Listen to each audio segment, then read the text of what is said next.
Halo semuanya, selamat datang di channel Bule Bercerita.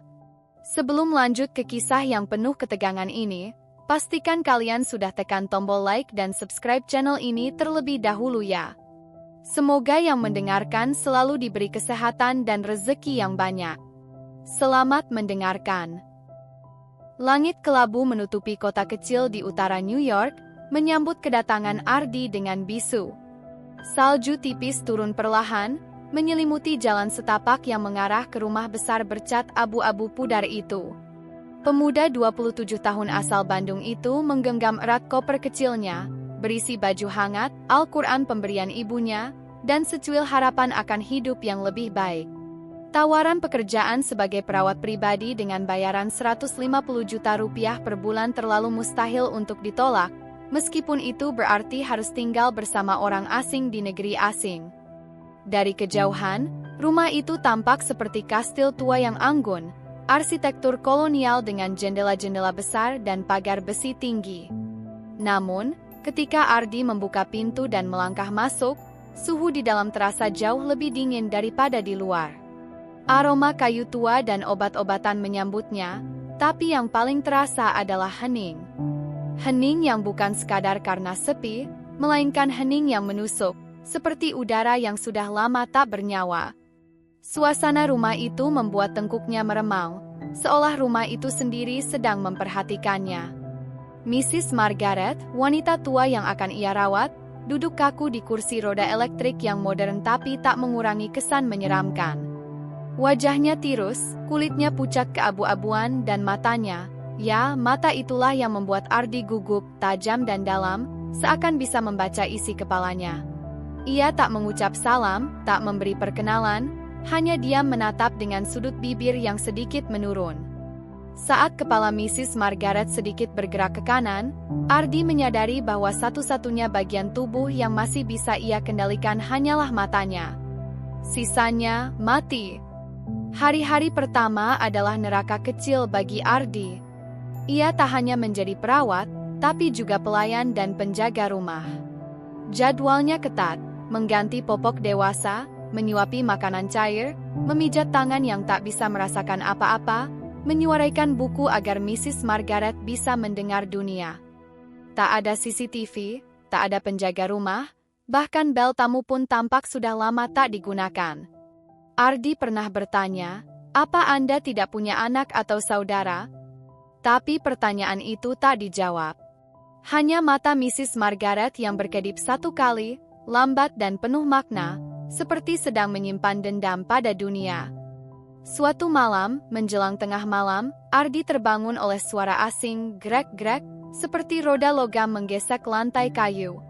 Dengan jantung berdebar, ia keluar dari kamarnya dan mengintip lorong utama.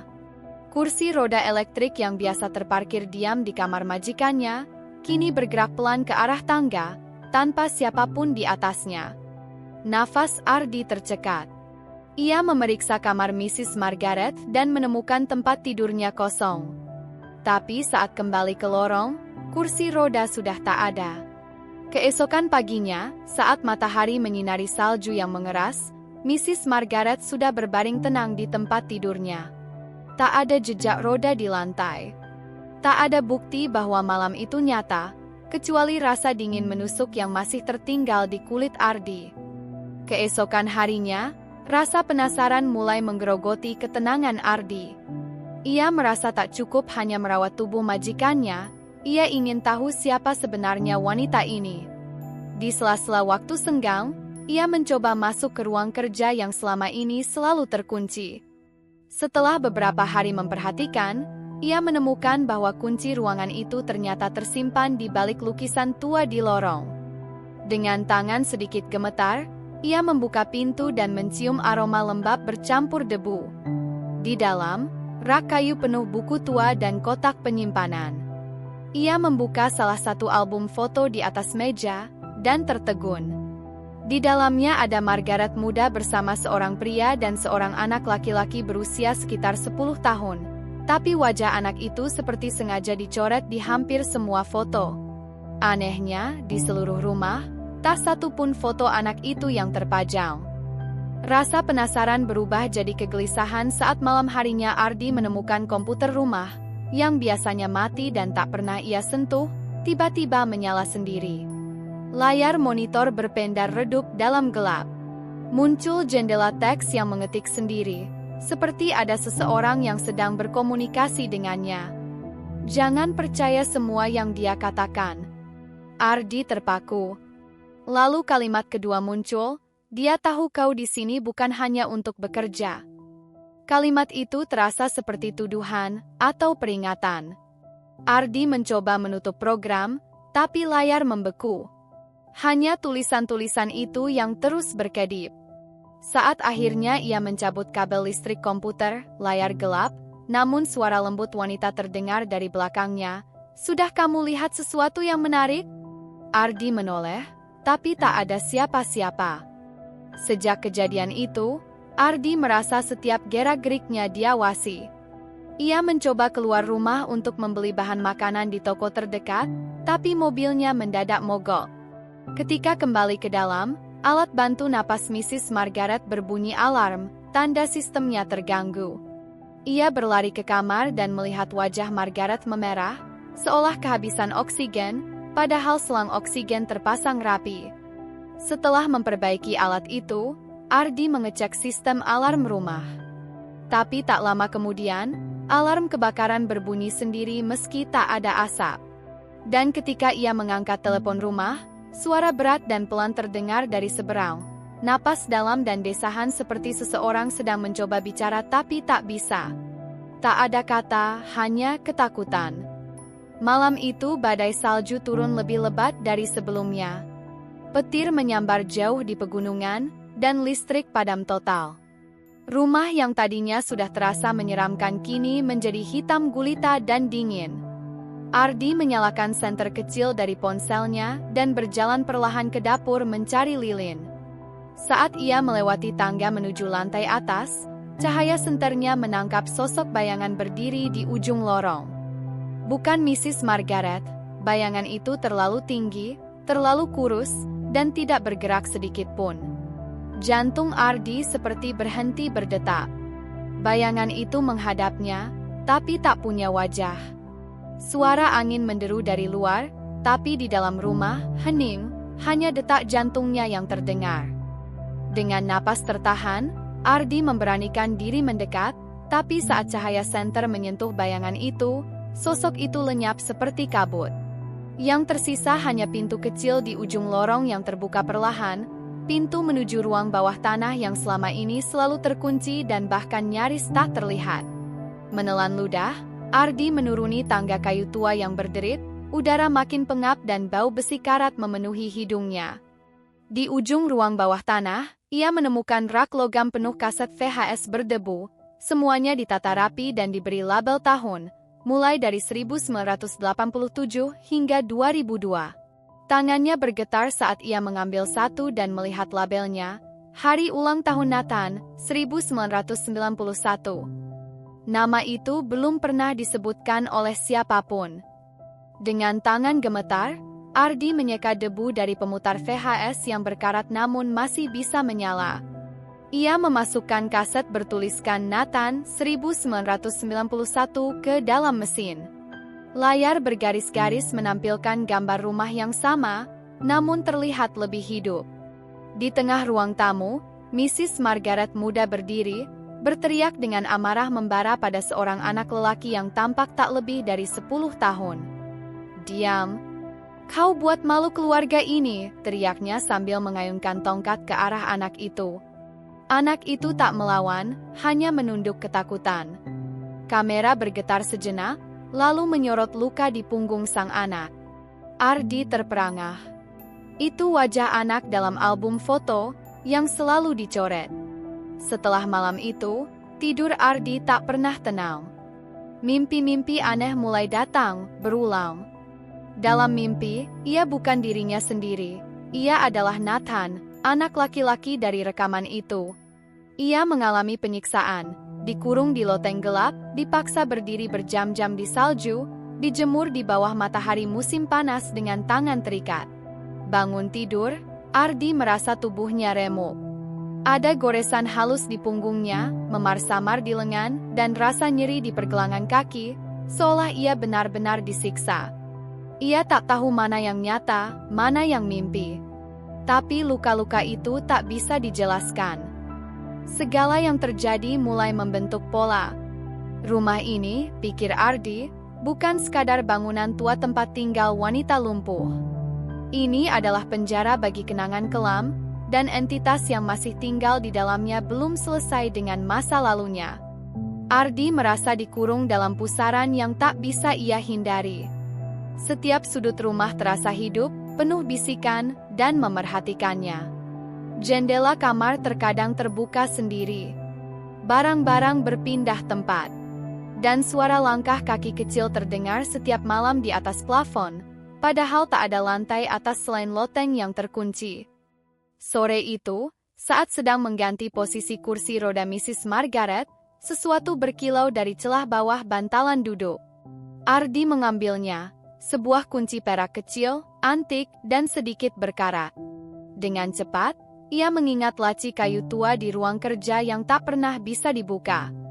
Ia mencocokkan kunci itu, dan laci terbuka dengan suara klik halus. Di dalamnya, tersimpan setumpuk surat dalam amplop coklat usang.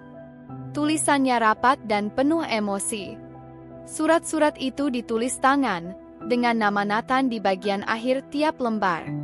Surat-surat yang tak pernah dikirim, seperti jeritan hati yang ditahan bertahun-tahun. Surat terakhir membuat jantung Ardi hampir berhenti berdetak. Kertasnya paling kusut, tintanya nyaris luntur oleh bekas tetesan air, atau mungkin air mata. Di sana tertulis, "Jika aku mati, maka rumah ini akan jadi penjaramu. Kau tak akan pernah bisa kabur. Siapapun yang kau pekerjakan, akan jadi bagian dari permainan ini." Ardi menjatuhkan surat itu. Tubuhnya gemetar. Permainan? Siapa yang dimaksud? Apakah ia sekarang menjadi bagian dari siklus gelap ini? Tatapan Mrs. Margaret beberapa hari lalu terngiang kembali di kepalanya. Bukan tatapan ketidakberdayaan, tapi seperti kemenangan. Panik mulai merayap seperti kabut ke dada Ardi. Dengan tangan gemetar, ia mengemasi barang-barangnya dan berlari ke garasi. Namun begitu ia menyalakan mobil, mesin hanya batuk pelan lalu mati. Ia mencoba lagi dan lagi, tetap tak menyala. Keringat dingin mengalir meski suhu di luar membekukan. Ia melangkah ke pagar depan, namun pagar besi tinggi itu tertutup rapat. Lampu sensor tak menyala. Ardi menekan tombol remote berkali-kali, tak ada reaksi. Ia menyalakan ponsel, tapi layar hanya menampilkan tulisan "No Signal".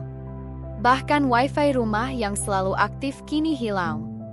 Seolah-olah rumah itu tahu ia mencoba kabur, dan tak mengizinkannya. Putus asa dan kelelahan, Ardi kembali ke dalam dan menemukan Mrs. Margaret duduk diam di ruang tamu, wajahnya menatap api kecil di perapian. Amarah dan ketakutan bersatu dalam dada Ardi. Apa maksud semua ini? Siapa Nathan sebenarnya? Apa yang terjadi di rumah ini? Suaranya pecah. Untuk pertama kalinya sejak ia datang, wanita itu membuka mulut. Suaranya parau, seperti kerikil diseret di atas logam. "Kau tak seharusnya membaca surat itu," katanya lambat. "Sekarang, kau bagian dari keluarga." Mata Ardi membelalak. Keluarga? Apa maksudnya? Apakah semua ini sudah direncanakan sejak awal? Malam itu, Ardi tertidur dalam kegelisahan. Dalam mimpi, ia kembali menjadi Nathan, tapi kali ini, sang anak tak melarikan diri. Ia menatap Ardi, dengan mata hitam yang kosong dan tubuh yang seperti bayangan asap. "Lepaskan aku," bisiknya lirih. "Hanya kau yang bisa." Ardi tersentak bangun, napasnya memburu. Mimpi itu terasa terlalu nyata. Ia menatap langit-langit kamar, lalu mengambil semua surat dan kaset. Ia tahu, Nathan tidak hanya ingin dikenal, ia ingin dibebaskan dari sesuatu yang jauh lebih mengerikan dari kematian, keterikatan. Malam itu, Dengan mantel tebal dan skop tua dari gudang, Ardi melangkah ke taman belakang yang tertutup salju. Petunjuk dalam surat Nathan dan rekaman VHS terakhir menunjukkan titik tertentu di bawah pohon cemara yang miring. Salju turun pelan saat Ardi menggali, tanah keras dan beku menolak setiap cangkulannya. Tapi ia terus, berjam-jam, sampai skopnya menghantam kayu lapuk. Peti kecil, terkubur dalam diam 2 dekade. Ketika ia membukanya, tulang belulang kecil dengan pakaian anak-anak membeku di dalamnya. Air mata Ardi jatuh. Ia membungkus jenazah itu dengan hati-hati dan mengirimnya secara anonim ke kantor polisi terdekat keesokan paginya, tanpa nama, hanya tulisan, "Temukan keadilan." Beberapa hari kemudian, rumah itu berubah. Udara dingin yang dulu menyelimuti kini terasa hangat. Cahaya masuk ke ruangan-ruangan yang sebelumnya gelap. Ardi merasa lega, seperti ada beban yang diangkat dari bahunya. Ia berkemas, siap meninggalkan rumah itu untuk selamanya. Tapi saat ia hendak menutup koper terakhir, sebuah amplop putih tergeletak di atas tempat tidurnya. Ia yakin tak ada tadi pagi. Dengan jantung berdebar, ia membukanya. Di dalamnya hanya ada satu kalimat tulisan tangan kecil dan rapi. "Terima kasih, tapi kau belum bebas." Ardi terdiam. Perlahan, ia menoleh ke jendela. Di sana, bayangan seorang anak berdiri di bawah pohon cemara, tersenyum.